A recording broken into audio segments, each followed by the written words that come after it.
Hello, my name is Rachel and welcome back to 12 days of Christmas decluttering. So this Christmas I decided to set 12 decluttering challenges and we are now on day 10. I'm going to recap what we have been doing so far. So for the first day of Christmas decluttering I gave you a 15-minute timer. For day 2 we found items to donate or sell.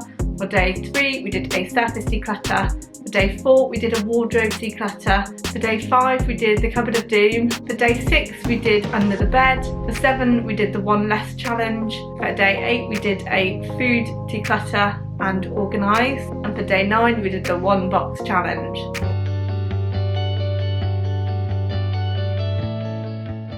For the 10th day of Christmas decluttering I give to you a digital declutter. So for digital declutter we need to look at quite a few different things. So any kind of items that you have digitally, have a think about which ways that you can reduce the capacity and the usage that you have on all of your files and images and things like that. So we're going to start off with our phones. The first thing we need to do on our phones is we need to organise and declutter any apps that we are no longer using. On most phones nowadays we do have a feature where it kind of tells you which apps you're not using, so you could use that if that helps you. Otherwise just go through your inventory and have a look and see what things that you have on there that you could declutter. I'll share with you my declutter now.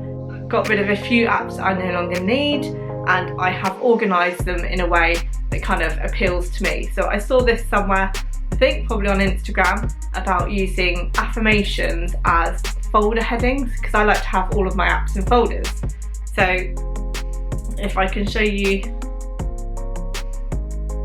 for example, for this one, it says that I am connected. So I've got all the apps that kind of helps me to connect to people, like WhatsApp, Instagram, Facebook and Messenger. Those are ones where I connect with other people. So I have those apps together. So I've got I am connected, I am creating memories. So that would be any kind of photo related apps like Boomerang, etc. or Freeprints. I've got I am organised, so any kind of apps that help me to stay organised or to keep track of what's going on, they go in there. I've got I am helping others, I've got I am healthy, I am functioning. So any of those kind of settings orientated ones I've got as helping me to function my phone basically. So I find that a nice way of keeping them organised. I like to have folders at the top so I can still see the image underneath, and then I have other ones available around. Then I like to have my front screen that just has my camera and gallery. So that's my way of keeping my phone organised. Once you've had a look at decluttering any apps, you then want to have a look through any of your photos. So for example with photos, quite often everybody has them set up for iClouds or Google Photos as a backup. So what I like to do on a regular basis is to go through the ones that are stored on my phone, just double check that everything is backed up to my Google Photos, and then I go through and I kind of delete some of the older months worth of photos. So I keep anything that's particularly important on there that I might want to refer to again, but otherwise I kind of delete the ones that are older because I have them stored on the Google Photos, so I don't need to keep them backed up on my phone as well. Quite often I do a regular backup anyway of my phone, and I quite often save photos from my Google Photos onto my computer. So I do have a digital backup if I need it. But I don't like to keep lots of things on my phone just in case anything happens, for example. So that's somewhere where you can look at reducing the volume of things on your phone. Another way is looking at your downloads folder. So quite often we download images or PDFs to look at when we're on a website, like menus and things like that. That's something that will be still stored in your downloads unless you go in and delete them. So again, quite often your phone has a feature that can delete those unused and download folders for you. But just go into your downloads and delete anything that you no longer need. So that's another way of reducing the clutter on your phone. Another one to consider is your emails on your phone. So quite often with emails you can have different settings on there. So quite often the default is to have kind of access to all of your emails, but you can set it to have only like the last month's emails stored on your phone. So that might be a way of reducing the size and volume of things being stored on your phone as well. If you're not going to need to refer to older emails because it's like maybe your signing up email address, etc., then you could just have it set so that it only stays on there for a month and then it kind of comes off your phone. So you don't have to store like thousands of emails on your phone. We'll come on to emails again anyway in a second. So once you've had a look at your phone, we're then going to look at our laptops, and we're going to have a look at seeing if we can reduce things on there.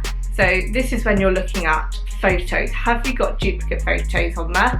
Have you saved like 10 different versions of one photo, like when you're editing or just from snapping lots? Reduce down all the ones that you don't need. So this may be a little bit time consuming.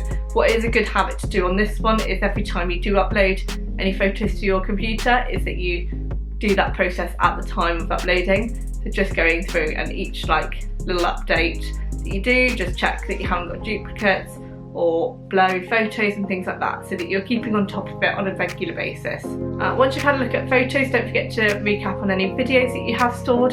Sometimes you might have little video clips that you kind of took when you were out walking but actually didn't use them for anything, or they just showed the trees and you don't actually want to keep those. So go through and check that you have deleted those as well. Another thing to look at is all the documents that are stored on your computer. Go through all of your documents and make sure that you have not got anything that you no longer need. Make sure you have got obviously important documents organised into a folder so that you know exactly where your bill documents are and your copies of important certificates, etc. are kept so that they are secure, and make sure you're obviously backing them up on a regular basis to an external hard drive or something to keep them safe. Another thing to think about on a digital declutter, going back to your phone again, is contacts. Go through your contacts list. Are there people that you no longer speak to or haven't spoken to in years and maybe just don't think you will keep in contact with them, or you don't have that kind of relationship with them anymore? You kind of interact with them maybe on Facebook but don't actually see them on a regular basis. You could declutter any people on your contact list that you no longer need. If you've got old phone numbers stacked up because people are giving you new numbers and you've not actually deleted the old ones, that's another one that you can get rid of as well. With digital decluttering, it's definitely a maintenance thing that you should be doing on a regular basis. It's always good to spend like once a month or once every couple of months just checking through your devices and just making sure that you have cleared everything that you no longer need. It will help you to keep on top of it, because doing a whole big digital declutter can be a little bit overwhelming because there's lots of stuff that is stored all of the time. So it's worth keeping on top of that. Hopefully this video has been helpful. I hope you have a go at doing the digital declutter. Let me know how you get on in the comments below, and I shall see you again soon for another day of Christmas decluttering. Take care. Bye.